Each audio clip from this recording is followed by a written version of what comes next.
Amerika Syarikat dan China mempunyai salah satu hubungan dua hala yang paling penting dan kompleks di dunia.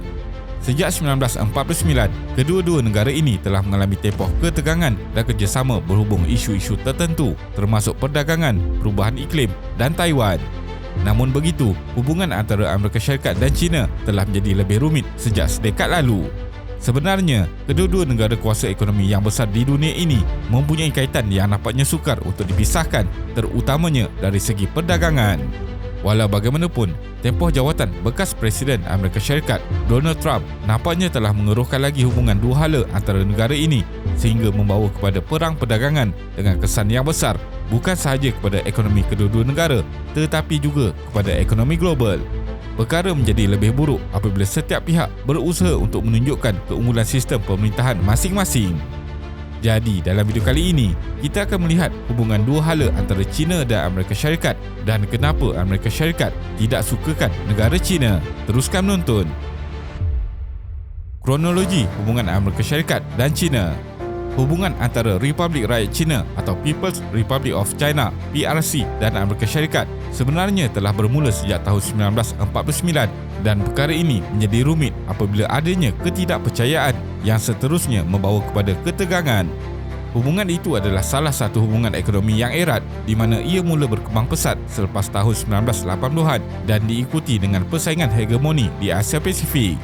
Ia telah disifatkan oleh para pemimpin dunia dan ahli akademik sebagai hubungan dua hala yang paling penting di dunia pada abad ke-21.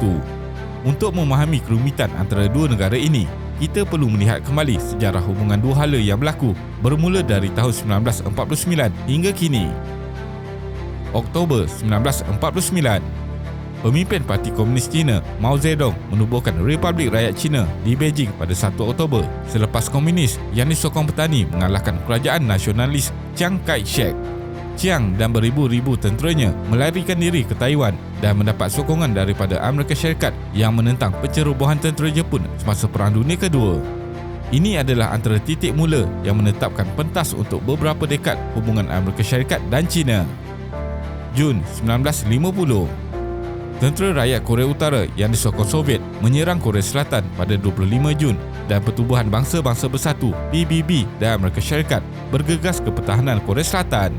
China pula menyokong komunis bertindak balas apabila tentera Amerika Syarikat, PBB dan Korea Selatan mendekati sempadan China. Ogos 1954, Presiden Dwight Eisenhower menarik balik Sekatan Tentera Laut Amerika Syarikat di Taiwan pada 1953, manakala Chiang Kai-shek mengerahkan ribuan tentera ke Pulau Kaimui dan Matsu di Selat Taiwan pada Ogos 1954 dan menyebabkan Tentera Pembebasan Rakyat Tanah Besar China bertindak balas dengan menyerang pulau itu. Mac 1959, Amerika Syarikat menyertai PBB dalam mengecam Beijing atas pelanggaran hak asasi manusia dalam insiden kebangkitan Tibet. Oktober 1964, ujian bom atom pertama China dilakukan ketika ketegangan Amerika Syarikat Sino berhubung konflik yang semakin memuncak di Vietnam.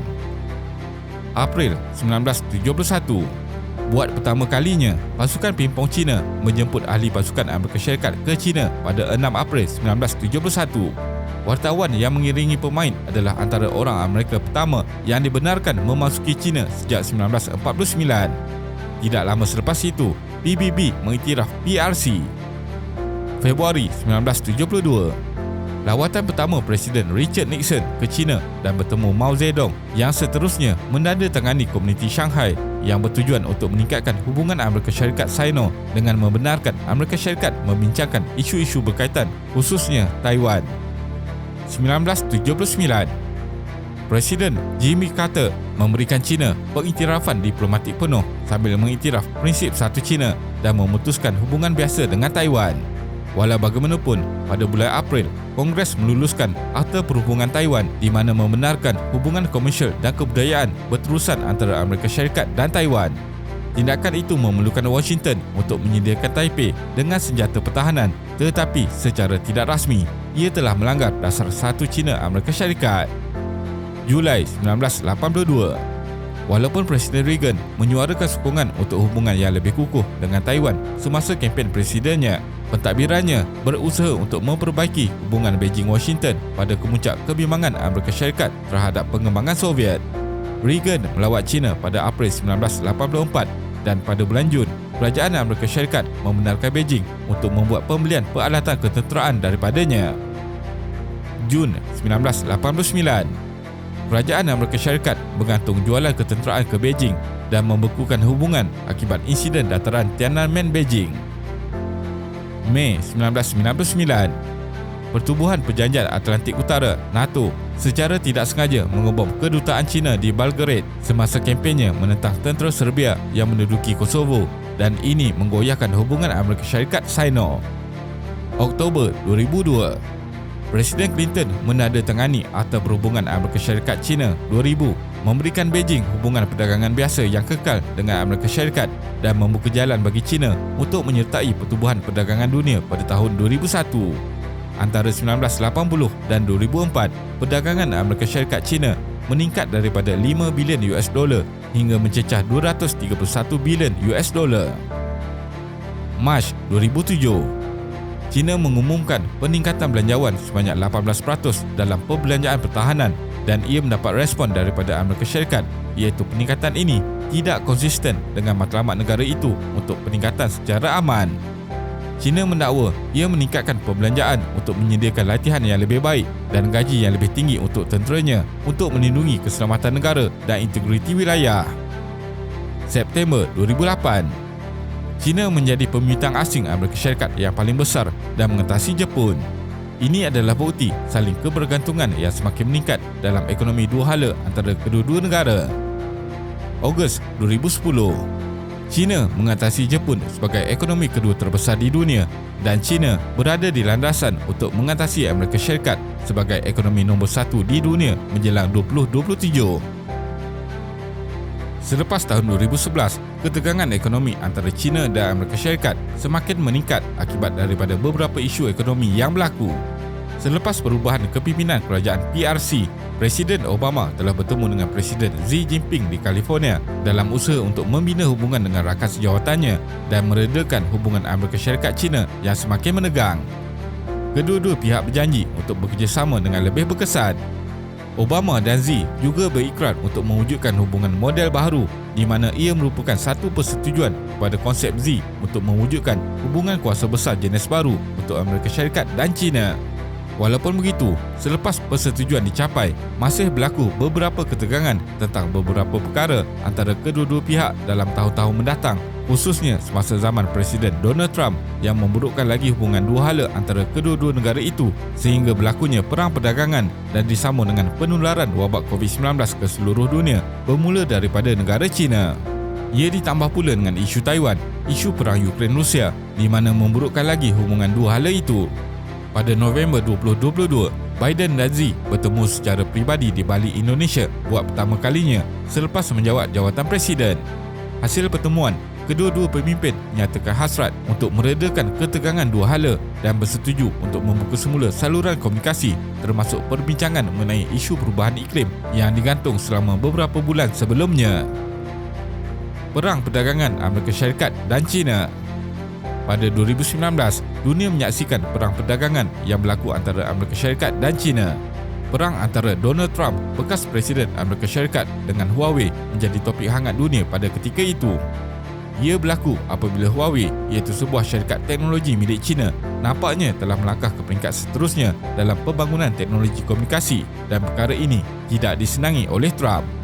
Trump kemudiannya menyuruh syarikat-syarikat Amerika Syarikat yang sedang ketinggalan dalam perlumbaan itu untuk mengawal ketangkasan infrastruktur mudah alih. Bukan sahaja Trump tidak menyukai hakikat bahawa syarikat China sedang memimpin teknologi di merji ketika itu, tetapi dia juga mengambil langkah agresif untuk menghalang negara-negara lain daripada membenarkan Huawei memainkan peranan dalam pelaksanaan teknologi sedemikian di negara mereka sendiri. Alasan untuk perkara ini adalah bahawa Huawei didakwa bertindak sebagai pengintip untuk kerajaan China. Dengan membenarkan Huawei memainkan peranan utama dalam infrastruktur mudah alih baru dalam negara-negara yang mempunyai hubungan dengan mereka, Trump dan pentadbirannya percaya bahawa mereka sedang menjemput pengintipan dari China. Walaupun ia kedengaran seperti teori konspirasi yang agak luar biasa, banyak negara yang telah ditekan oleh Trump untuk mengambil langkah drastik dengan mengharapkan Huawei daripada memainkan peranan dalam pembangunan 5G di negara mereka. Serangan Amerika Syarikat itu tidak terhenti dengan memaksa pembangunannya keluar daripada negara-negara sekutu sahaja.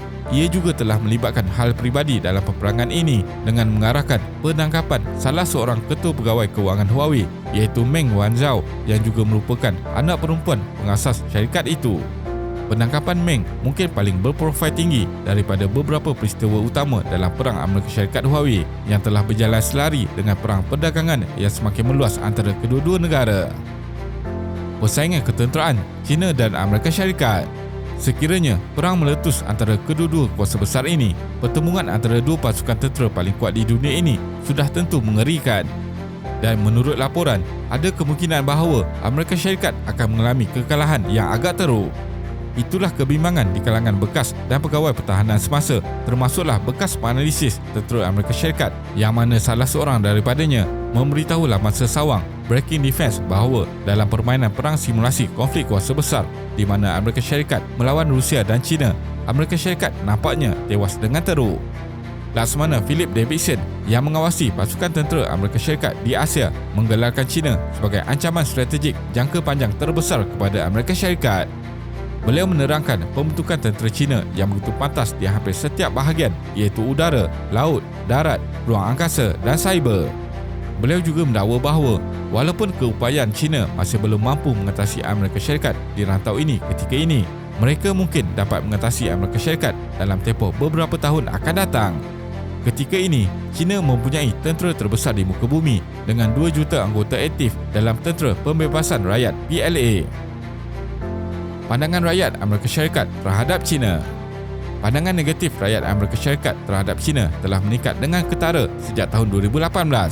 Satu laporan kajian telah dikeluarkan pada 2021 untuk menguji tahap kedinginan perasaan rakyat Amerika Syarikat terhadap China.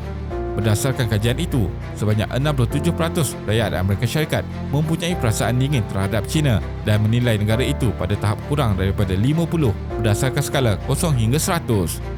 Peratusan kedinginan ini nampaknya meningkat daripada hanya 46% yang mengatakan perkara yang sama pada tahun 2018. Antara soalan terbuka yang ditanya dalam kajian ini ialah apakah perkara pertama yang anda fikirkan tentang China, dan analisis mendapati bahawa orang Amerika Syarikat jarang menyebut tentang orang China atau sejarah panjang tentang negara itu. Sebaliknya, mereka lebih memberi tumpuan terutamanya kepada kerajaan China, termasuklah hal dasar atau sistem kerajaan dan pendekatan yang diambil di peringkat antarabangsa serta ekonominya. Hak asasi manusia, ekonomi China dan sistem politik negara paling banyak diperkatakan oleh rakyat Amerika Syarikat di mana masing-masing terdiri daripada 20%, 19% dan 17% responden. Kesimpulannya, ketegangan dua negara kuasa besar ini iaitu Amerika Syarikat dan China mempunyai sejarah yang sangat panjang. Ketegangan yang berlaku sebenarnya membawa kesan yang besar kepada dunia, khususnya mengancam keamanan di kawasan Asia. Menurut pakar, persaingan antara dua kuasa besar itu juga meningkatkan risiko konflik tentera antara mereka di Asia Pasifik. Antara punca utama kebencian yang dirasai oleh Amerika Syarikat adalah apabila ada pihak yang mampu menawan tahta yang dipegang oleh negara kuasa besar itu buat sekian lamanya di dunia. Terima kasih kerana menonton dan jangan lupa subscribe. Jumpa lagi.